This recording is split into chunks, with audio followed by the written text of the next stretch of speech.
So, hi, I'm Philippa Haynes, and this is my co-host and partner in crime, Mark. Say hi, Mark. Good afternoon, good morning, good evening, whatever time it is, wherever you are. Live, it's good morning, of course. Welcome to the Accountant's Success Secrets podcast. Yep, and today we are going to be showcasing and celebrating successful accountants who are doing great things, have years of experience, and whose stories can inspire and encourage other accountants around the UK. We're going to be talking to accountants who've been at the top of their game for several years and have some key foundational learnings to share, including the highs, the lows, and the valuable stories that provide fundamental insights for you, our listener, or listeners, if there's more than one of you. At the end of the day, we want you to see the person behind the accountant with airtime and a platform to share their story. Our guest today is David Frederick, who I've known for a number of years. He runs the Marcus Bishop Associates as a sole practitioner, done that for 28 years. He's never had more than 4 full-time staff, and he's provided a pathway into accountancy for many young people. Should also mention that he's authored 4 books on accounting, and he's ex-president of the AAT. Anything else you'd like to add by way of introduction, David? Thank you, Mark. No, just to make sure people know that AAT stands for the Association of Accounting Technicians, the largest technicians body in the world. So yes, thank you, Mark, and thank you, Philippa. It's great to be here this morning with you. Yeah, right. Well, when Mark and I were planning this, the Accountant Success Secrets, we decided we wanted to dig deep behind the person, the accountant, and what we really want to do is ask some 5 key questions, which we hope will be illuminating, and we'll learn something interesting and new. No pressure there, obviously, David. But given that Mark knows you really, really well, and you are, in fact, in regular contact, I'll let Mark ask the first question. Thanks, Philippa. David, you want to share with everybody, why did you go into accounting in the first place? Yes, great question. When I'm often asked why accountancy, I'm still not sure really, but my journey to accountancy was one not of traditional planning. It's what I tell people, I'm an accidental accountant. I fell into accounting by accident because many years ago, when I was a bit younger and no grey, I was a genius really, and I was en route to changing the world with economics. And I had a place at Reading University, and those were the days when there was funding for social sciences and postgraduates. But just so happens, in the year I graduated, there was no funding. And I was told, Dave, you've got a place, not a problem. But reapply in about 2 years' time for the funding and you'll be fine. You're in. So being the person I am, and for some reason, I thought I used to like accountancy as an undergraduate on my degree course. I'll go and try this accountancy thing. And I saw a post advertised for a trainee accountant. So I said, I'll give it a shot for 2 years, 18 months, 2 years. Then I'll return to what I should be doing and so forth. Yeah. Well, let's fast forward 40 years, okay? I'm still stuck into accountancy thing. I haven't got into my real career as yet. You did say there, David, that being, like I am. So just tell us a little bit about, the sort of personality then behind the accountant. What was it that made you think 2 years, I'll look for something else? Well, I thought after my grant will be in process, I can say goodbye to accountancy and welcome economics, and I'll go around and change the world with demand and supply, and hopefully en route to becoming probably the Chancellor or the Prime Minister to help us have a lovely economic pathway and so forth. But no such joy. Yeah, that was what it was. It's time with the grant for my postgraduate course. Right. Okay. Pretty selfish it was, in fact. And David, just following on from that, having trained as an accountant, what led you to start your own practice? I suppose it was a way out of the corporate world, and I mistakenly believed it was having an easier life, a better life, and a way of winding down in the future, and also as well, I think, doing things my way. I'm a great believer in doing things my way and not being tied to somebody else's rules, regulations, and structure. Because during my career, I've seen lots of things being done. Many I wasn't quite in agreement with, but I followed the corporate line. So I thought, I'll try and do things a bit different. And did you? Sorry, Philippa, go on. Go ahead. Okay. And did you buy an existing practice, or did you build yours up from scratch? Because Marcus Bishop doesn't sound like the name I would imagine you created from scratch. It was, in fact, because I do things the hard way. It was easier to put your rubber stamp on something from the beginning, I thought, rather than buy something new. But it was the most difficult thing, but rewarding and learning en route. And so I formed back in June '95. I formed Marcus Bishop Associates. In fact, on Monday will be 28 years Marcus Bishop Associates. Wow. And you know, obviously there's been thrills and spills, and as you said, you know, you were looking to do it your way. Kind of what have you learned then? What sort of come out of those? Well, I said 28 years earlier on, and you said actually 40. So tell us what have you learned? What are some of the themes that have come out from that? Well, first of all, I must say to anybody who is thinking about career in accountancy is a great career. It's a master key that unlocks many doors to many pathways. It's given me a really colourful career doing a whole variety of things.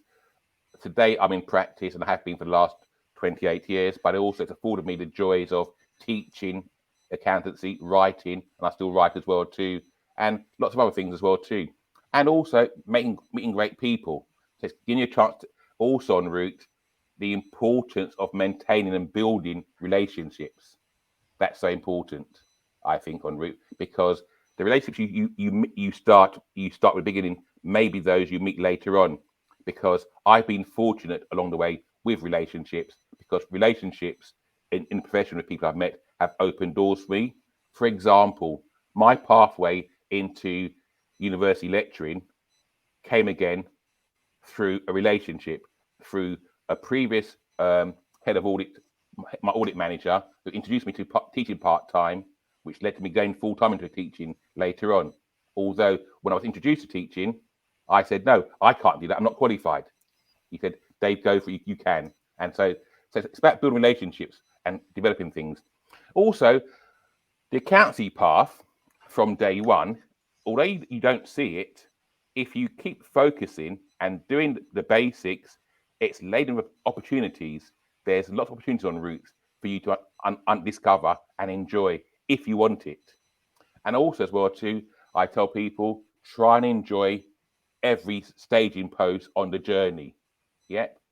Yes, Absolutely. There are highs and there's lows, but each stage of it, there will be a takeaway. You'll have learned something. You'll gain something in that respect. So enjoy the journey. It's a roller coaster. It's probably the best roller coaster you can go on, I think. You know, so it's fun. I think you're right, David, and I also think you're biased in terms of it being the best roller coaster. But you're especially right that life generally, but particularly when you're running an accountancy practice, as I know from all the accountants I've worked with, it's a roller coaster rather than a steady increase and dramatic improvement. And your point about the strength and importance of relationships.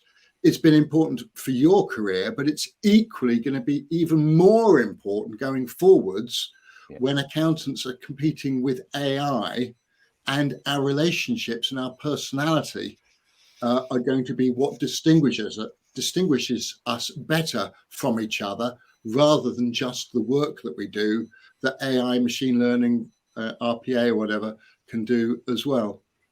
How did you foster those relationships, David? Because I mean, there's a lot of talk these days about the human firm, Will Farnell,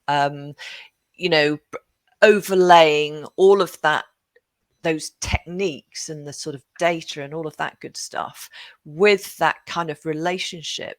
From your perspective, how have you approached that? What makes a good relationship, do you think? I think it's something you for me, and I relate to two things. It's one, related to sport and building up relationships you develop with, for example, people in your rugby team, your rugby squad, because you work together. You may not see everybody all the time, but they are there and they've got your back. Okay, and that's important. When you're playing rugby, for example, the 15-person game, each person needs to know their role and they've got your back. And equally saying, in the world of business and accountancy, you meet people, and providing you maintain good manners and respect, people will always be there to open the door for you and help you when required and so forth. I think so true, David. 100% with you on that. We should move on to our third key question here, which is: are you able to share any of the key mistakes you've made and what you've learned from those, and how you've corrected things in the light of those mistakes? I now start to think of Frank Sinatra, My Way. Mistakes I made a few, he said, doesn't he? My thoughts are, okay, mistakes. I've made a mistake early in my career, inside the first 6 weeks of my career and so forth, and I shouldn't be here still because of that. Because at 21, I was a genius. I was a boy genius, I thought. I mean, and also as well too, I think going to higher education had spoilt me, because at higher education, I never had a class on a Friday. So to come to work in the accountancy world and having to work on a Friday was just so wrong. However, one Friday afternoon, about 3 o'clock, I was given a task to do. I mean, 3 o'clock it's almost home time in my mind. And you imagine you're given a pile of checks to go through, and you're asked to go through every one to make sure the checks are correct against the reconciliation sheet. Well, being a boy genius, you know me, I studied stats, so I got 250 checks. Oh, the first 10, the last 10, pick 3 more. It's sorted. So 4:45. Oh my day! I bring my batch back to my assistant vice treasurer. There you are. It's all fine. No problems. What I didn't realise, he was going to check. He was going to do some random sample checks. Well, then it started. Just as though it was like a magic show, Mark. You'll understand it. He pulled out one check, looked at it. There's a mistake. Another. And he asked me, David, did you go through these? And I said, yes, I did. I used my own approach. And he said to me, which was? And I said, well, I used a sample. He said, well, let's try and use an actual approach where you check every single one. It's now 4:45, okay? My home time is fast approaching. I was there until 7:30. What I learned, okay, there are no shortcuts. If a job's worth doing, do it properly. Perhaps if I'd done it properly the right first time, I may have been home before 5 o'clock, definitely before 7:30. Okay, that's one of my biggest learnings very early on and so forth, and I never forget it at all. It always resonates with me, especially when I meet young new starters who try and use that wise trick of how smart they are. So do it properly. It's the best. It's the best thing you can do. The job's worth doing. Always do it properly. Love it. Yeah, and how does that translate into what you do now then? Obviously, you're making sure that the people around you are doing that, but how have you taken that no shortcuts learning into life these days? Because you're still, obviously really active, working hard, etc. Preparation. Always plan for all eventualities. Okay. And for example, great example is sitting on business panels with people time for loans and they bring you business plans. And there's a current, I think, disease where people like to give you one business plan. And I always think one cash flow forecast. One cash flow forecast is like a fait accompli, and it doesn't impress me. I'm a fan of 3 cash flow forecasts. Best case scenario, the whole world will buy your stuff. The worst case scenario, only mum will buy your stuff. Or the most likely scenario, think about it. So if I see one cash flow forecast, I think you're taking a lazy way out. So my thing is do it properly, cover all bases just in case. Only mum will buy your stuff. One of us has an AI that wants to talk to us and interject. Absolutely. It's overly excitable. I love that point about the 3 cash flow forecasts. Fun enough, I was having a mentoring strategy day with a client earlier this week, and he is an accountant, a sole practitioner, very successful guy, but he had one forecast, and we discussed this idea of having 3 and then putting a percentage likelihood on each of the 3 outcomes. So, well, there's a 50% chance you're going to do the middle one. There's a 30% chance you'll do the lower one, and a 20% chance you might blow it all out the water, do the top one. And you multiply those numbers together, and you get to a more likely realistic forecast. Right, yeah. Now, in that particular case, it was all reasonably academic because everything was going to show he was going to continue to be successful. But the principle behind having 3 forecasts and considering the likelihood of each of them is as a really valuable lesson to share. Thank you very much for that. Yeah. So I mean, the next question, I guess, is something that I always talk about, which is, what differentiates you, what makes you unique. And sometimes I think if you're too close to it yourself, you don't see that. But I'm going to try you anyway. I mean, what is it that you think singles you out and your practice today? Is there anything that you think that you offer that is fundamentally different, or maybe not different, but just adds incredible value? I think what's different in terms of what we offer is in terms of our services, our probate stroke estate planning service, because we provide a holistic service to clients in terms of tax planning rather than ending at tax returns. But I think overall as a practice, what makes us different, or me different, is that because I came to practice not from practice beforehand, I'm non-traditional. I'm not bound by historical things. This is how we do it. I do it my way, the Dave Frederick way, and that includes websites as well too.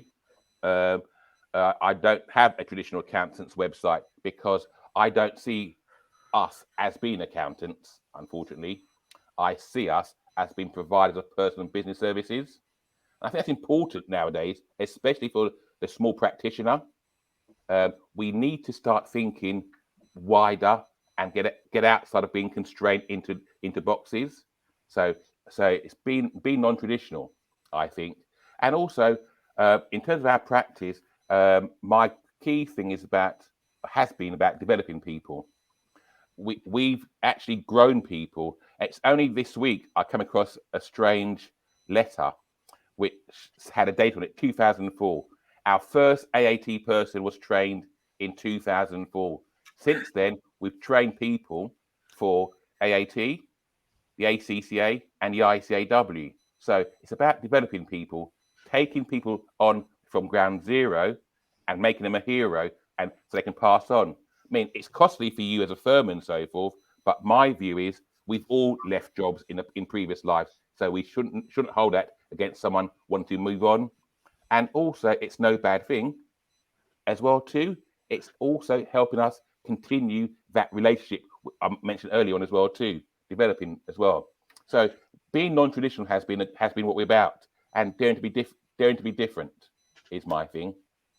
And if I can add to that, having known you for a good few years, David, and it's sort of the innate modesty within you, and I appreciate you sharing and in the way you are in the podcast, because it's not your natural style to do that and to sort of boast about what you've achieved.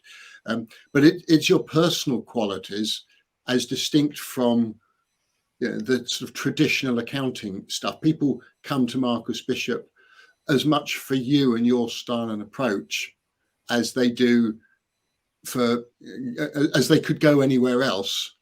They're coming to you because they like you and the way you talk about what you do and how they can benefit from what you do, and because your focus is on them, isn't it?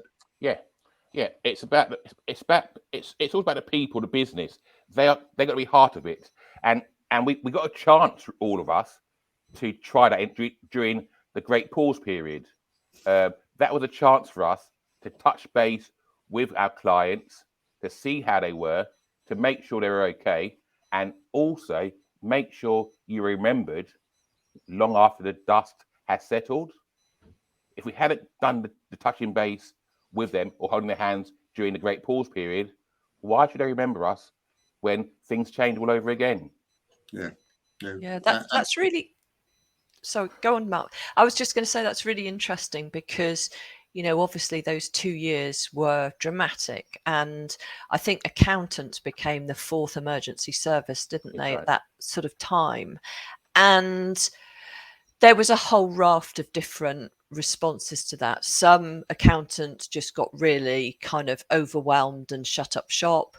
Some, some great accountants out there who set up Facebook groups and did regular sort of help. And then there was that in between piece, which was, emails or whatever. So, I mean, how did you kind of tackle that period then?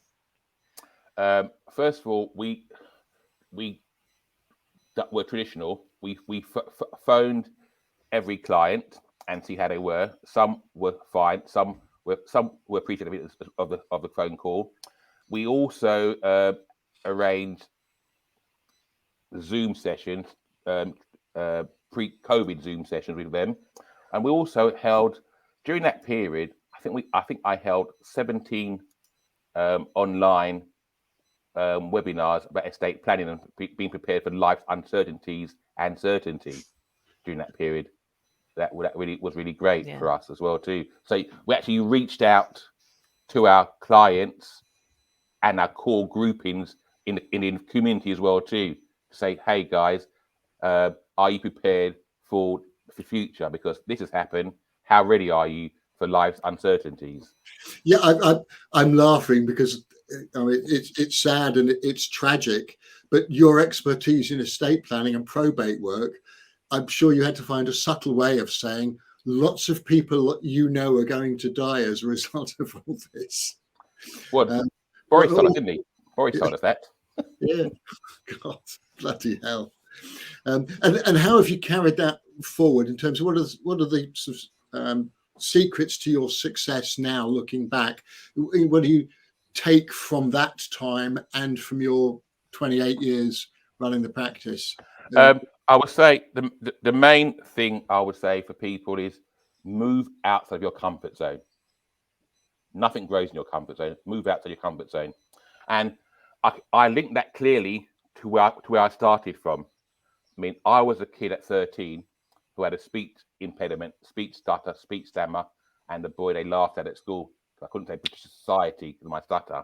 I was a kid at 18 who couldn't deliver tutorials as an undergraduate because I spoke too fast and had a stammer and a stutter as well too. So I understand what Biden and many others are going through. We need to plan what you're going to see. However, I was also the same person who can't speak, but went to teach people at high level. How bonkers is that? In that respect, you can't communicate effectively, but you're going to try and communicate technical stuff to the next generation. So move outside the comfort zone is important. Also, I've learnt network up. Networking is fine, but network up. It's important.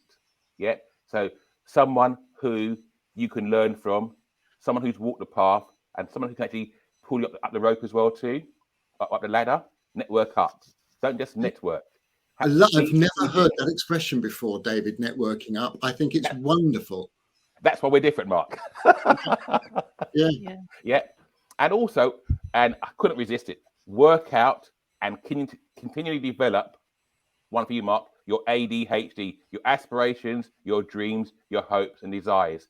Keep working on it. Have them, but development as you go along as well too, because they will change from time to time and depends where you are in your career as well too. So the three things are: move out your comfort zone, network up, and work on your ADHD, aspirations, dreams, hopes and desires.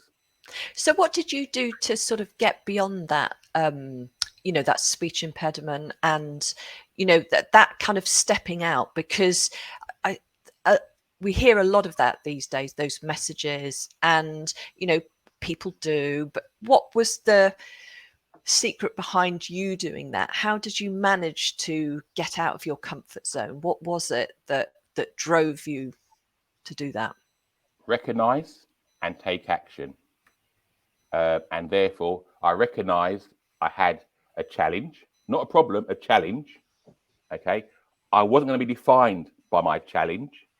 So therefore, it was down to me to go out there and take action. I took action and I searched for support to help me navigate ways to overcome this challenge. Yeah. Rather than resign, oh, woe is me, I've got a speech impediment. That's the easy option. Yeah. I say back to playing rugby for 22 seasons. You don't just dance through the ball. You try and make a hole or punch a hole through the field to get down the line. So I took action. And it's all about taking that. Recognize there's a challenge, not a problem. It's a challenge because you can overcome it. Take action and work on it every day. Work on it. Develop it. Yep, that's part of your continually improving your ADHD. Keep working at it. Don't just stand still. Love it. And the reason David mentioned me in the context of ADHD, Philippa, is that David was one of the early members of my inner circle, which was a round table club we used to have in London. And he's now a very active member in the Soul Practice Club, which is an online version of that. And I think it was a strategy session of some sort I was running. Yes. We were talking about challenges to overcome, and I can't remember who coined the acronym. It may well have been you. The ADHD of if you know where it is you want to get to, so recognizing and then taking action. You recognize where you want to get to, and you can then start taking action in order to try and get there. Otherwise, if you carry on doing what you've always done, you'll carry on getting what you've always got. That's right. If you're lucky. And when you have a speech impediment, if you don't take no action, you'll always be at the back of the room, unnoticed, not recognised, and shied away, or people finish your words for you.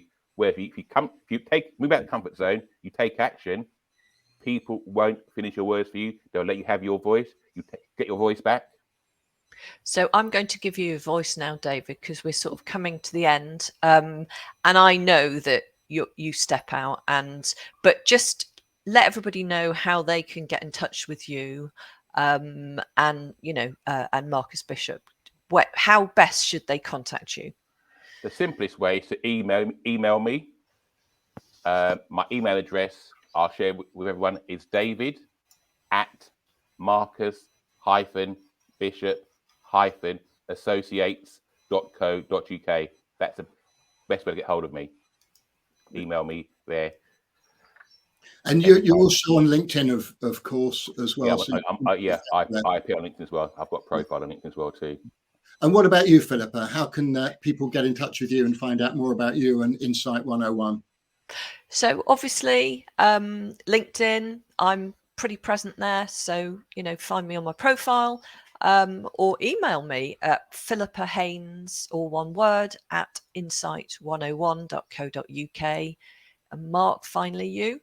Yeah, well, my name, Mark Lee, is so common online everywhere. I'm Bookmark Lee.